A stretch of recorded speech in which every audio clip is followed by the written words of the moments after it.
Hi friends, ఈరోజు సంవత్సరం పాటు నిలవ ఉండే పండిమిరపకాయ నిలవ పచ్చడి తయారు చేసే విధానం షేర్ చేయబోతున్నాను. తప్పకుండా ఇదే కొలతలతో ఇదే విధంగా ట్రై చేయండి. చాలా టేస్ట్గా ఉంటుంది. చాలా రోజుల వరకు కూడా మనం స్టోర్ చేసుకుని పెట్టుకోవచ్చు. కలర్ కూడా చేంజ్ అవ్వదు. చాలా బాగుంటుందండి.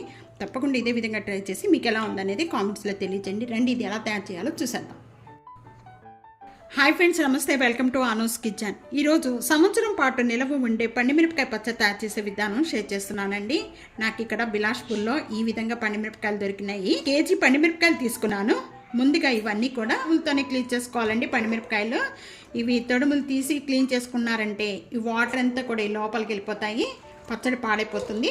2-3 సార్లు బాగా క్లీన్ చేసుకున్న తర్వాత ఈ విధంగా బాగా పొడిగుడ్డతో బాగా తుడిచేసుకోండి. పొడిగుడ్డతో ఈ విధంగా క్లీన్ చేసుకునేటప్పుడే మనం ఇక్కడ తొడిములు అనేది తీసేసుకోండి. తడి అనేది ఏమి లేకుండా బాగా ఆరనివ్వాలండి. ఒక 5 నిమిషాలు ఏవి కూడా తడి లేకుండా చూసుకోవాలండి. చిన్న చిన్న పీసెస్ చేసుకోవాలి.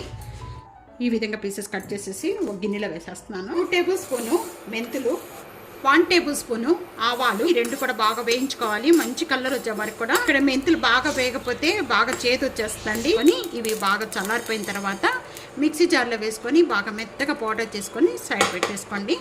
కేజీ పండిమిరపకాయలకి చింతపండు అనేది 200 గ్రాములు పడుతుందండి.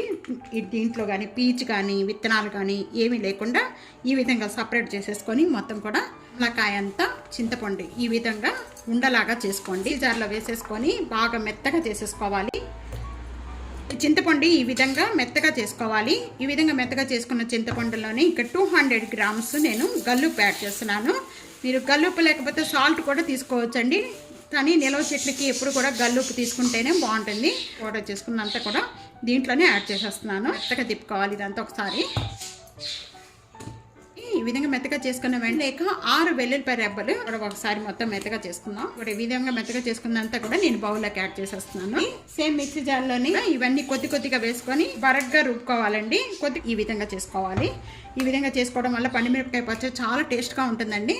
ఇక్కడ మనం ముందుగా చింతపండు, ఉప్పు ఇవన్నీ కూడా మెత్తగా చేసుకున్నదంతా కూడా ఈ విధంగా దీనిలో కలిపేస్తున్నాను. అంతా ఒకసారి బాగా కలిపేసుకుందాము.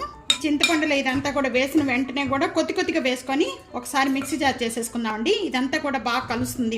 ఒకసారి తిప్పుకుంటే చాలండి. బాగా ఈ విధంగా మొత్తం కూడా ఒకసారి అంతా కూడా ఈ మిక్సీ జార్లో వేసిందంతా కూడా ఈ బౌల్లో వేసేసుకుందామండి. ఇంకా ఒకసారి మిక్సీ జార్ వేసుకొని మెత్తగా ఈ విధంగా మొత్తం ప్రిపేర్ చేసేసి పెట్టేసుకోవాలండి. ఈ విధంగా పెట్టేసేసుకొని మీకు ఒక 3 రోజుల వరకు కూడా నేను మూత పెట్టేసేసి సైడ్ పెట్టేస్తానండి. ఇది కూడా బాగా కలిసి బాగా ఊరుతుంది. ఊరిన తర్వాత 3వ రోజు నేను చూపిస్తాను. 3వ రోజు అండి. 3వ రోజు అయిపోయిన తర్వాత ఇప్పుడు ఓపెన్ చేద్దాము. బాగా ఊరిపోయిన వెంటనే కూడా ఈ 3 రోజులు పెట్టుకుంటే కనుక మనకి చింతపండు, ఉప్పు, కారం ఇవన్నీ కూడా బాగా పడతాయండి. అంతా కూడా ఒకసారి బాగా కలిపేసేసుకొని ఒకసారి అయినా తాళం పెట్టుకోవచ్చు. ఎప్పుడు కావాలంటే పచ్చడి వాడుకునేటప్పుడు కొద్దిగా అన్న తీసుకొని మనం తాళం పెట్టుకోవచ్చు. ఇది 2 రకాలుగా చేసుకోవచ్చు అండి. పెట్టుకునే విధానం చూద్దాం.